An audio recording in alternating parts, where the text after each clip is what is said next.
Cordial saludo, mi nombre es John Ospino Figueroa y este es mi documento de identidad que certifica quién les habla. A continuación voy a leer el enunciado del ejercicio 5 del estudiante 5. La distancia del lazo que debe recorrer un equilibrista en un circo es de 59,7 metros. Cuando el equilibrista está justo en el centro, el lazo baja 2,20 metros. La masa del equilibrista es de 73,9 kilogramos. Dibujar el diagrama de cuerpo libre para el equilibrista, ignorando el peso del lazo, cuánta tensión produce el equilibrista. Lo primero que podemos darnos cuenta es que todos los datos que nos da el problema están expresados en el sistema internacional.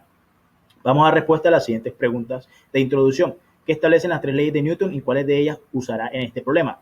La respuesta: establece los principios fundamentales para describir movimientos de cuerpos. Se usará la segunda ley de Newton para relacionar el movimiento de objetos con las fuerzas involucradas.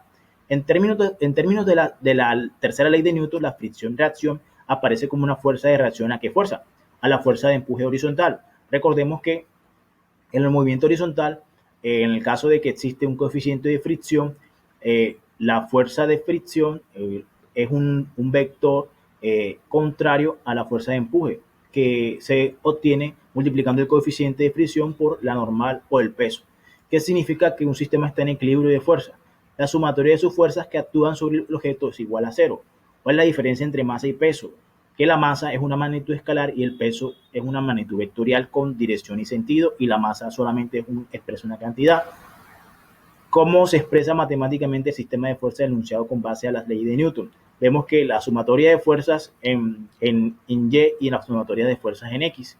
La sumatoria de fuerzas en Y, tensión 1 por seno de alfa más tensión 2 por seno de alfa, eso se resta el peso, que es digamos, la fuerza negativa con respecto a Y. En X sería la tensión 2 por el coseno de alfa menos tensión 1 por el coseno de alfa. Eso igual a 0. Ahí lo expresamos. El diagrama de cuerpo libre, como pueden ver, como el equilibrista se encuentra en el centro, baja 2,20 metros.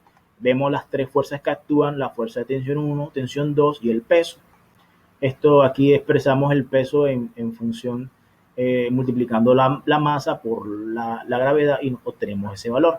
Lo primero que nos damos cuenta aquí es que aquí se dibuja un triángulo rectángulo donde el cateto, donde debemos calcular el ángulo de este cateto para luego restarlo con 90 grados para obtener el ángulo que necesitamos acá para realizar el ejercicio.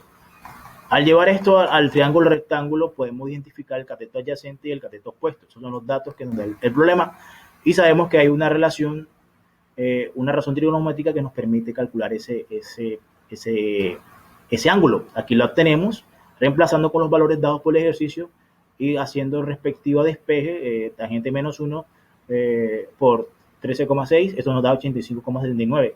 Eso lo restamos los 90 grados y nos da 4,21, que es el valor del ángulo. Una vez tenemos el valor del ángulo, procedemos a realizar la sumatoria de fuerzas en X y sumatoria de fuerzas en Y, considerando que las X va con coseno y las Y va con seno. Realizamos los procesos, igualamos las dos tensiones porque recordemos que son iguales y aplicamos la sumatoria de fuerzas en Y.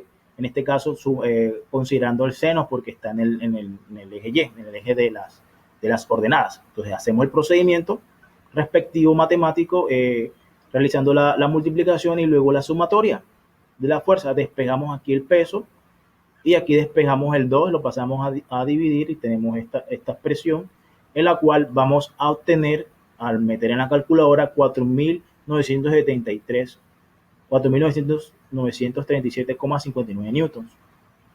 Análisis de los resultados. Es importante considerar que la fuerza que actúa en el eje de las ordenadas, para poder calcular la tensión que ejerce el equilibrista, se puede observar que la tensión se encuentra en el eje positivo, por lo tanto se suma y el peso es en el eje negativo del mismo. Al igual que con la tensión 1 y tensión 2 con el vector peso, nos da un resultado que se aproxima a la mitad del peso del equilibrista.